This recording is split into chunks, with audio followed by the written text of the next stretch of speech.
Today is supposed to be the start of our honeymoon, right? Why did you tear up my passport? Just as we finished packing and were about to leave, my husband, in a seemingly crazy move, forcefully tore my passport. His smug face really annoyed me. Honestly, I never planned to go with him in the first place. My intention was to go with my mom. I sensed some tension before we got married, but I had no idea the complicated relationship between my husband and my mother-in-law was this deep. I've never heard of anyone's mother-in-law taking over their honeymoon, at least not in my circle. This unbelievable situation shocked and angered me. But most importantly, I felt really uncomfortable. I started questioning if I made a huge mistake choosing him as my partner. As he brought out scissors and began shredding the passport, I looked at my mother-in-law grinning from ear to ear and thought I needed to get away from here as fast as possible. Unexpectedly, I had the perfect evidence to expose these two. My name is Sarah. I'm 29 years old and have been working for 7 years. Recently, I got the proposal I'd always dreamed of from my boyfriend of 4 years. And now I'm in the middle of planning our wedding and honeymoon. I met my husband after I started working. I've always been the low-key type. And though I had my first boyfriend in college, it seemed he lost interest in the quiet and not-so-exciting me, and we drifted apart. Years passed without me dating anyone seriously until I started working. I never imagined that out of all my colleagues, I'd be one of the first to get married. My husband was a senior at my company when I was a newbie, and he always supported me whenever I struggled with unfamiliar tasks at work. The only guy I dated in the past was a classmate, but there's something about someone 5 years older. I found my husband dependable and trustworthy. When he asked me out on our first date, I was over the moon. I still cherish the dolphin figurine we bought during our first date at the aquarium. When he said he wanted to date with marriage in mind, I felt like I was on cloud 9. We went on many dates, and he proposed to me at the same aquarium where we had our first date. Can I really be this happy? That night, I was so thrilled that I couldn't sleep, and I still remember that feeling. With my head still in the clouds, we quickly decided to visit his parents' home the following week. However, it was during this time that I began to feel uneasy about the idea of getting married. My father-in-law was very kind, but my mother-in-law seemed to disapprove of me. Hearing her say, "You could have married someone more outstanding than this plain girl," at our first meeting filled me with doubt and anxiety about our future life together. But I told myself that pre-wedding jitters are normal, right? So, I pretended that everything was fine and continued with the wedding preparations.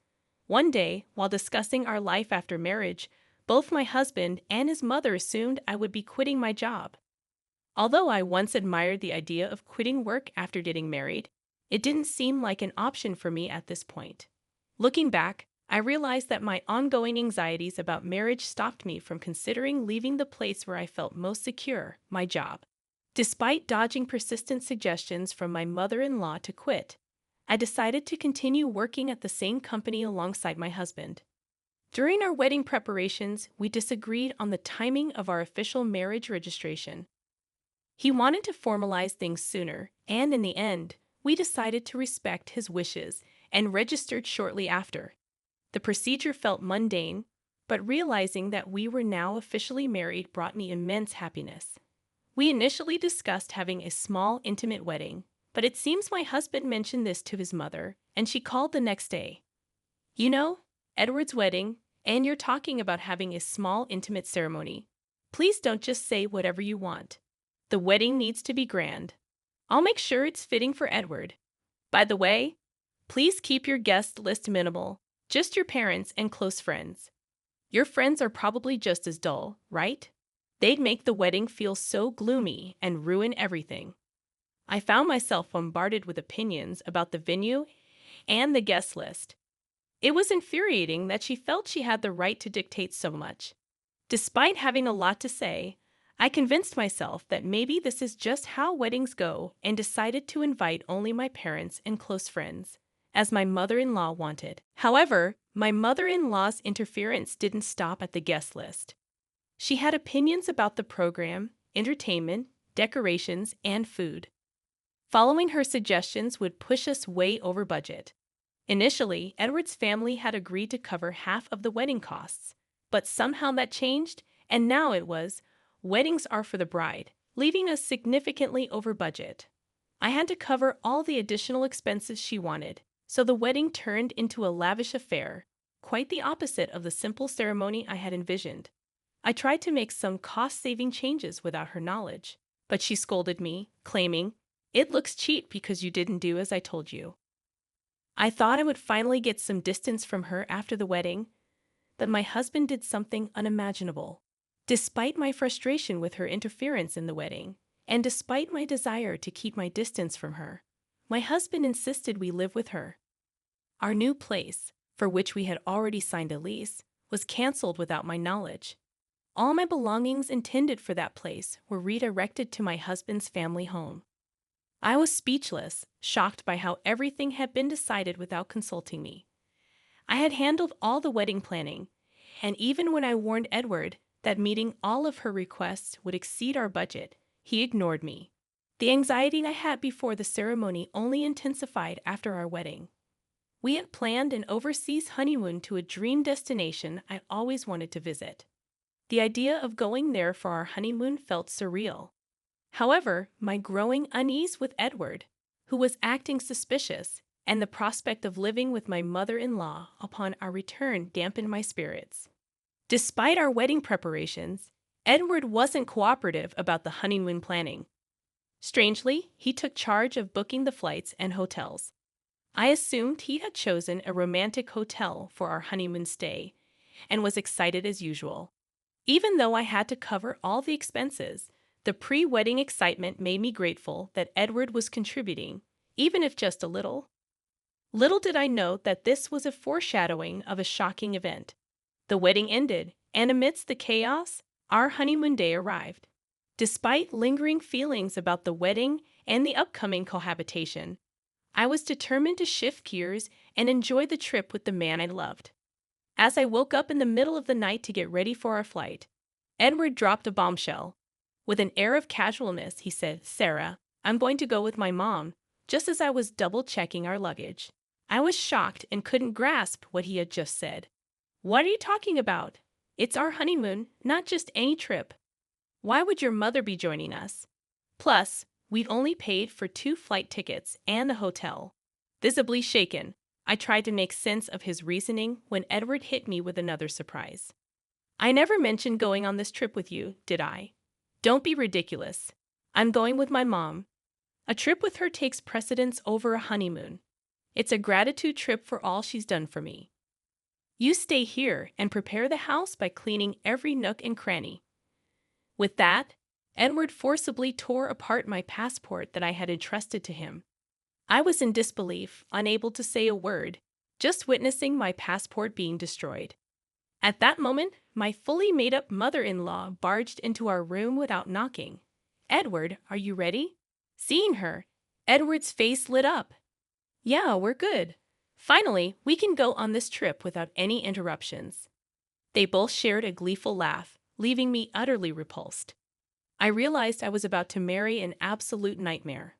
While I had been contemplating how to get along with my mother-in-law in our upcoming married life, this exceeded my wildest thoughts. I understand now the kind of people you two are. I couldn't help but speak out, but my words seemed like nothing more than sour grapes to them as they laughed heartily and left together. I had been happy that Edward was helping a bit with our honeymoon, but it turned out he was preparing to go with his mother.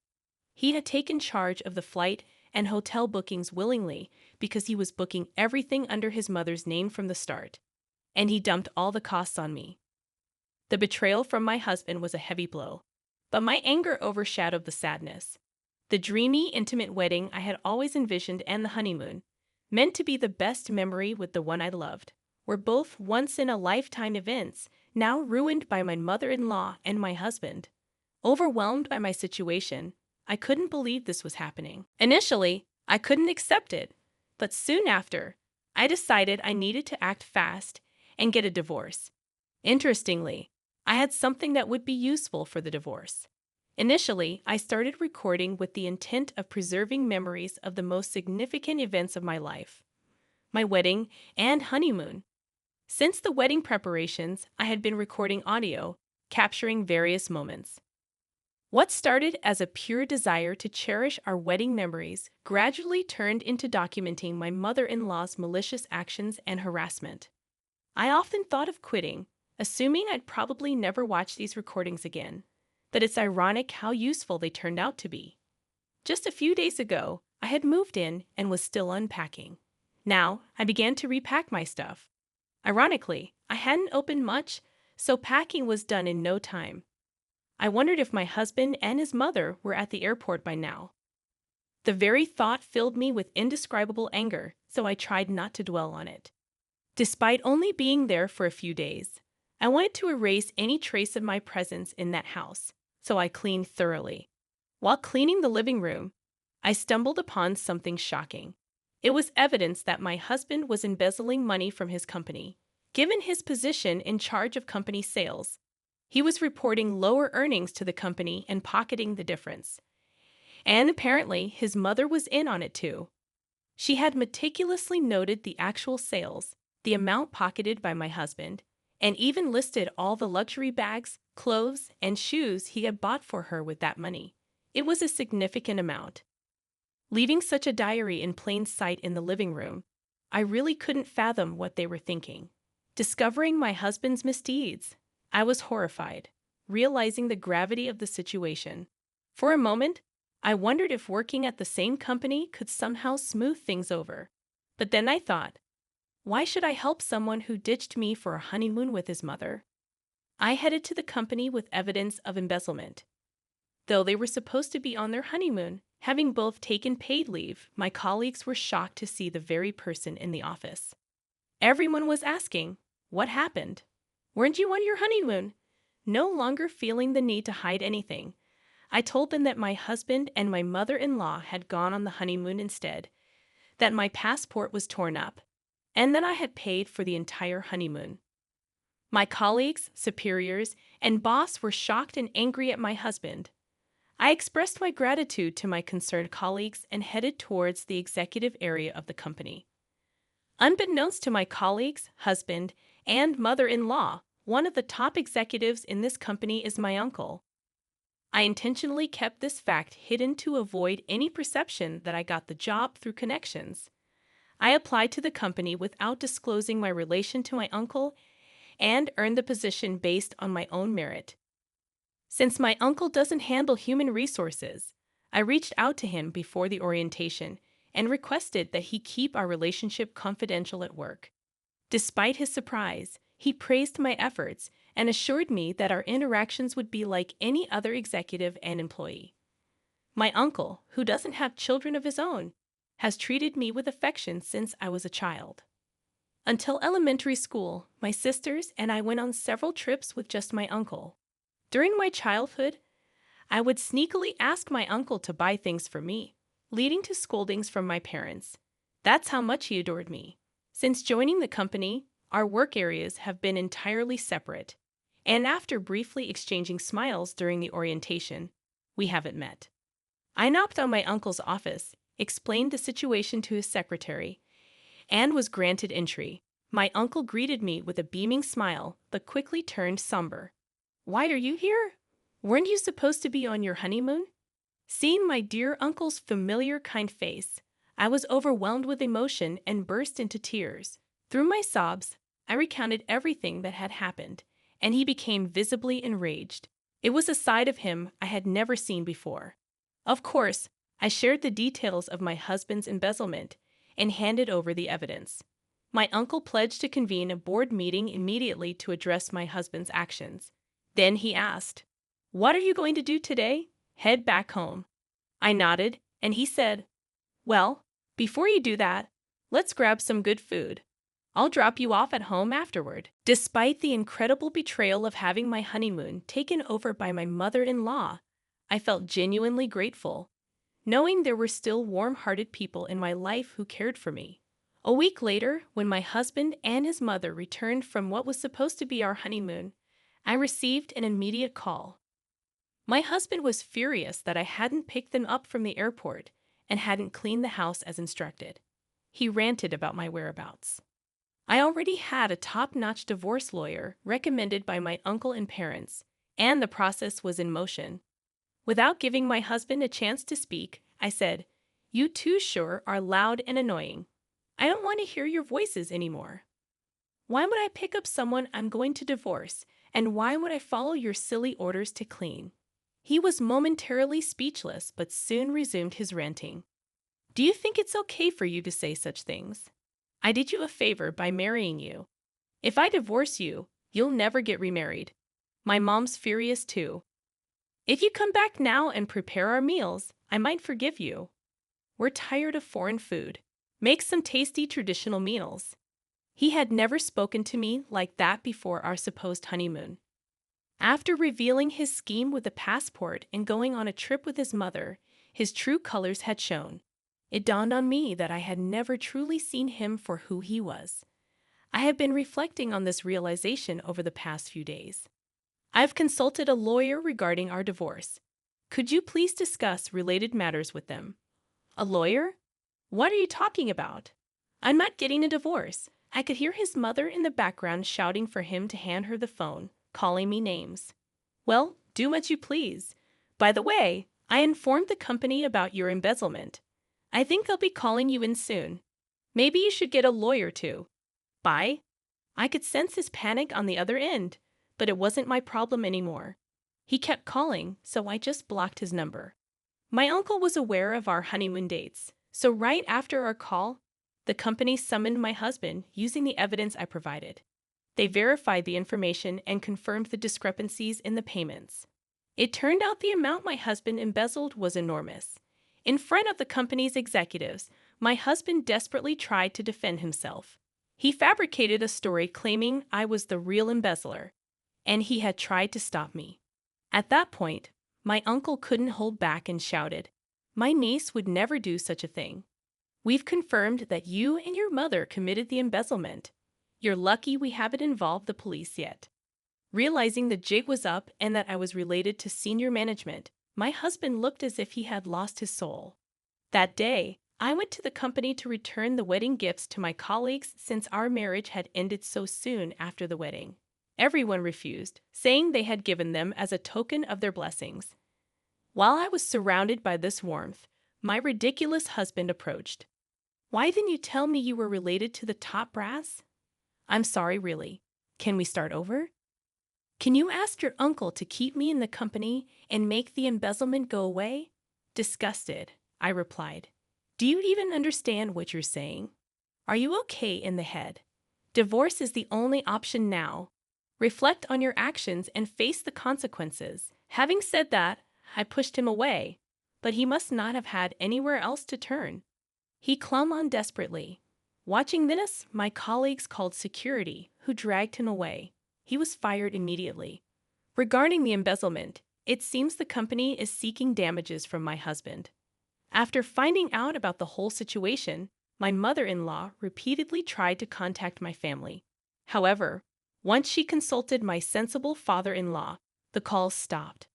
I had always wondered why my sensible father-in-law had even allowed our honeymoon in the first place.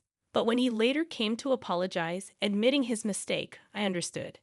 After hearing his side, he had believed my mother-in-law was going on a domestic trip with her friends. He was looking forward to a week without my nagging mother-in-law, who was always badgering him about shopping and wanting to dine out, thinking it would be like a little slice of heaven. Then I came home. After hearing about the ridiculous actions of those two, my father-in-law agreed I should return to my parents' home and even helped me pack. At the time, our emotions were high, and without discussing much else, I just went back to my family home. Knowing how genuine, kind, and rational my father-in-law is, I'm sure he would have stopped all this if he had known. He was the only reasonable person I could trust in that house. Although I was the victim, the thought that my honeymoon had been hijacked by my mother-in-law was incredibly embarrassing. I contemplated resigning from my job, and my parents suggested taking a break from work for a while. However, my uncle, considering that work might serve as a distraction, discussed it with the CEO. They arranged for me to be transferred to a branch office. The divorce process with my husband went surprisingly smoothly, thanks to an excellent lawyer. Later, I discovered my father in law's involvement. When planning our wedding and discussing expenses, it turned out my husband had almost no savings. My in laws, an average working class family with my mother in law's wasteful spending habits, had minimal savings, as my father in law ruefully mentioned. Considering the short duration of our marriage, the alimony was substantial, and surprisingly, my father in law sold the family home to cover it. Their home was not in a city center, but in a close knit community. On the day I was supposed to leave for our honeymoon, I returned to the family home, luggage in hand, and with neighborhood gossip in play. Rumors quickly spread. The stories grew exaggerated, making living in that area unbearable. Initially, my mother in law, always concerned about appearances, approved of our marriage because both my husband and I worked for prominent companies, a status symbol for her.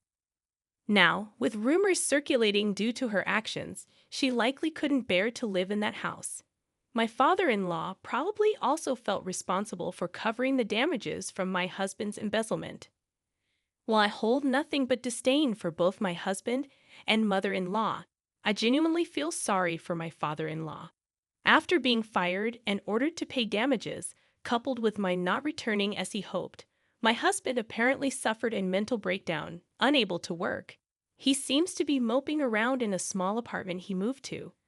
Seeing her beloved son so downcast, my mother-in-law also retreated, becoming reclusive.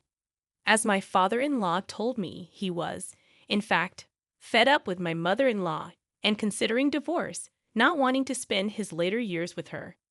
He asked if I could introduce him to the lawyer I had used. I immediately contacted my uncle, who got in touch with the lawyer. It might take some time, but I hope my father-in-law can live the life he wishes. Thanks to the intervention of the company's CEO and my uncle, I was transferred to a branch office where I'm surrounded by colleagues and superiors who have been incredibly supportive. I'm eternally grateful to my uncle. The only regret I have is missing out on the country we planned to visit for our honeymoon. Once things settle down, I hope to take a relaxed trip abroad.